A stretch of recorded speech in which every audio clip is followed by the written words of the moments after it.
Every morning, millions of parents prepare breakfast for their children and unknowingly make their day harder. Not because they're careless, not because they don't love their kids, but because nobody told them the truth about what's sitting in their kitchen right now. This isn't a lecture. This isn't fear-mongering. This is something researchers have been piecing together for decades, and somehow, it still hasn't reached the people who need it most. ADHD, Attention Deficit Hyperactivity Disorder. 40 years ago, doctors barely recognized it. Today, it affects roughly 1 in 10 children in the United States alone.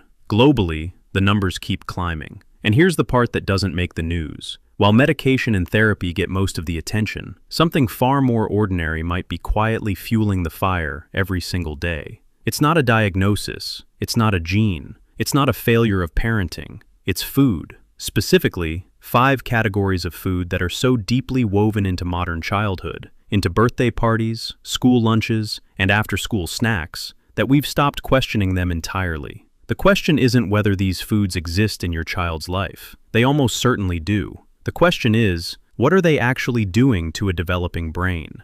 For a long time, the conversation about diet and ADHD started and ended with one word: sugar. Parents were told to cut sugar, remove the candy, ban the soda, and the hyperactivity would settle down. And on the surface, that seems logical. Sugar spikes energy. Energy leads to chaos. Chaos looks like ADHD. Simple, right? Except, it's not quite right. In a landmark review of double-blind studies published in the Journal of the American Medical Association, researchers concluded that sugar itself does not directly cause hyperactivity in children. Read that again. Sugar does not directly cause hyperactivity. So parents dutifully swapped out the Halloween candy, switched to natural juices, bought organic cereal, and wondered why nothing really changed, because they were looking at the wrong thing. Sugar was never the whole story. It was a distraction, a visible villain that allowed 5 quieter, more insidious culprits to stay completely invisible. And those culprits? They might be in your child's lunchbox right now. In 2007, researchers at the University of Southampton in England conducted one of the most important food studies involving children that most people have never heard of. They gave groups of children specially formulated drinks, some containing common artificial food dyes and a preservative called sodium benzoate, others containing a placebo with no active ingredients. Neither the parents nor the researchers knew which drink each child received. What they found surprised everyone. Children who consumed the mixture containing artificial dyes showed measurably increased hyperactivity, not just in children already diagnosed with ADHD, but in children with no prior diagnosis at all. The effect was significant enough that the European Food Safety Authority took action. In Europe, products containing certain artificial dyes now carry a mandatory warning label stating they may have an adverse effect on activity and attention in children. In the United States, those same dyes remain in thousands of products on grocery store shelves today, marketed, often, directly to children.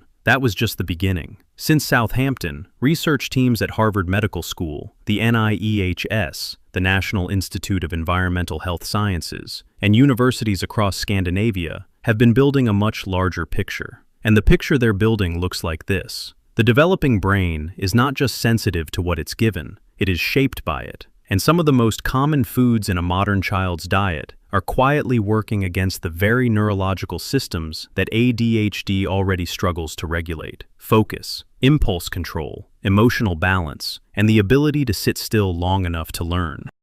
So here they are, the 5 foods that the research keeps circling back to, the ones that don't make the headline because they're too familiar, too profitable, and too deeply embedded in what we've decided normal childhood looks like. The first one is artificial food dyes.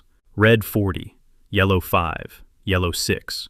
These aren't exotic chemicals. They're in the fruit punch your child drinks at their friend's birthday party. They're in the gummy vitamins you give them every morning, thinking you're being a good parent. They're in the macaroni and cheese shaped like cartoon characters. And what the Southampton study showed, what subsequent research has continued to show, is that these synthetic dyes may interfere with dopamine pathways in the developing brain.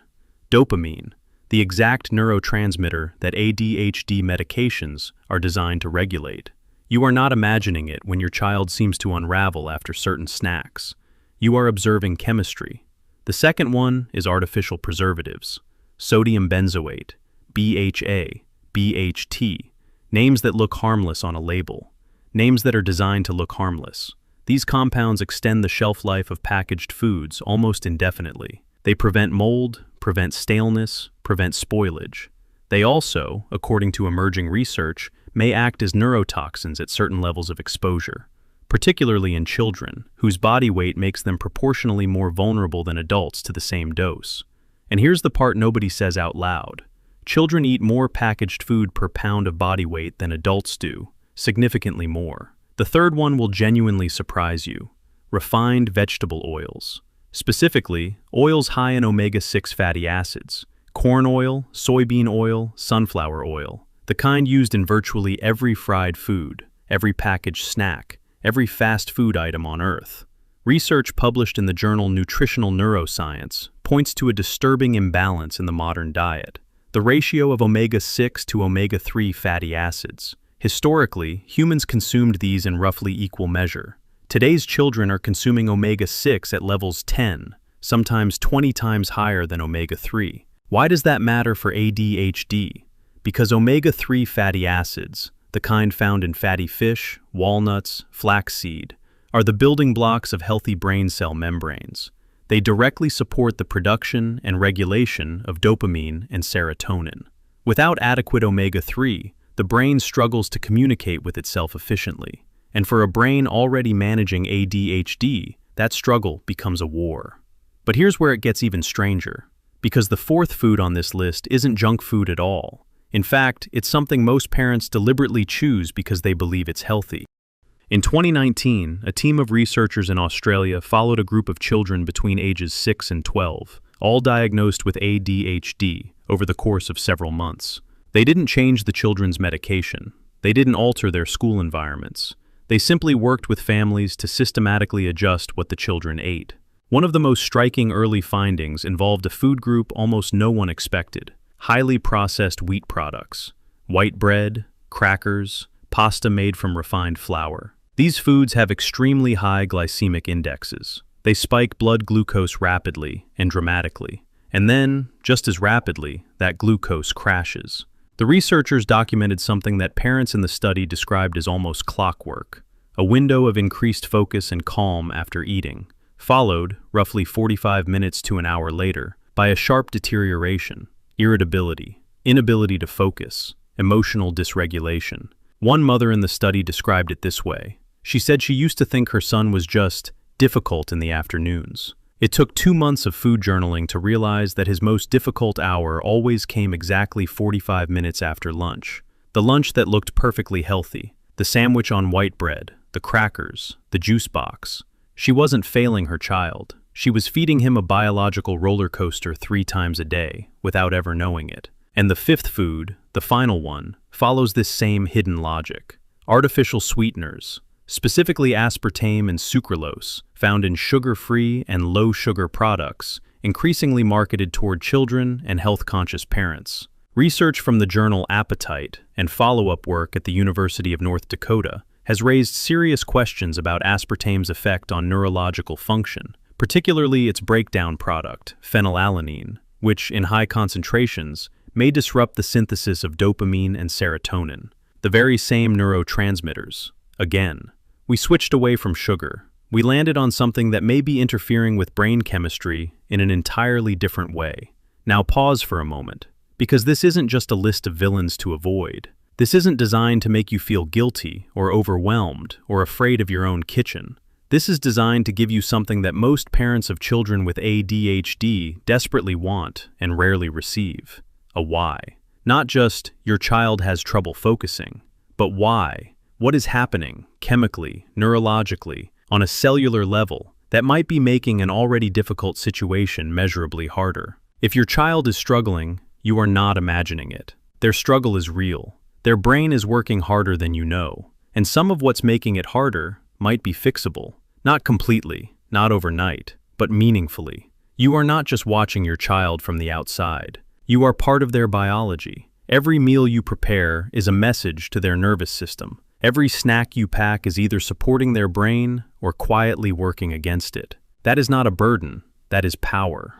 Here's the part that most videos on this topic never reach. Because once you understand how these foods affect the ADHD brain, you start to see a much larger pattern. The foods on this list don't just affect children with ADHD, they affect all children. They affect adults. They affect focus and mood and impulse control across the entire human population. ADHD simply removes the buffer. A neurotypical child might consume Red 40 and show mild restlessness that blends invisibly into normal behavior.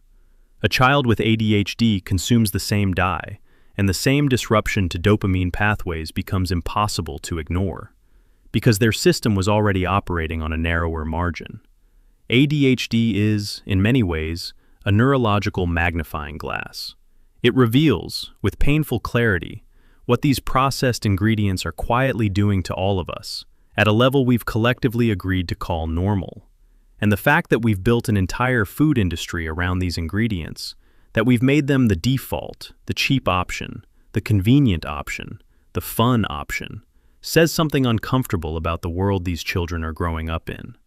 They are not broken, they are sensitive, and they are living in an environment that was never designed for their kind of mind. One more thing, and this is important. None of what you've heard today is a reason to abandon medical advice. ADHD is a complex neurological condition.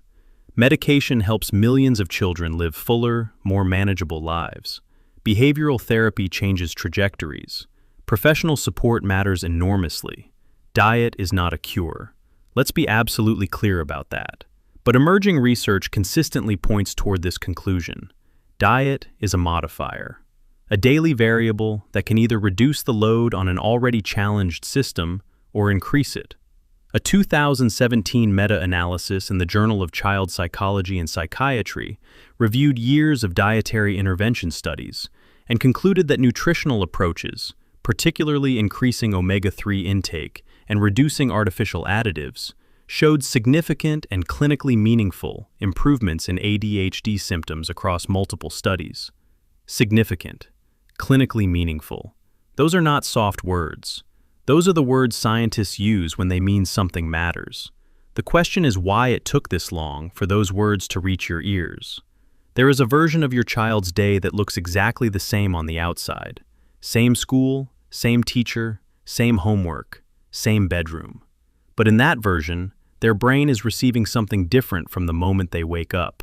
Fuel that works with their neurology instead of against it. Fewer synthetic signals jamming the frequencies their brain is trying to tune. Not a perfect version of their day. Not a version without challenges. Just a version where the deck isn't quietly stacked against them before they even walk through the classroom door. That version doesn't require perfection. It doesn't require an expensive diet overhaul or a complete lifestyle transformation. It requires awareness. The kind of awareness that, once you have it, you can never fully unsee. Your child's brain is extraordinary. It processes the world differently. It feels things more intensely. It struggles where others glide, and notices things that others miss entirely. It deserves every possible advantage. And some of those advantages are sitting in the choices you make at the grocery store. So here's the question I want you to sit with. If something as ordinary as a juice box or a bag of crackers can measurably affect a child's ability to focus and self-regulate, what else are we missing? What other invisible forces are shaping the way our children think, feel, and behave, hiding in plain sight, disguised as convenience? That's exactly what we're exploring in the next video, and I promise you, it goes even deeper than this. If this changed the way you think, share it with one parent who needs to hear it. Leave a comment below with what surprised you most, and subscribe, because this is only the beginning.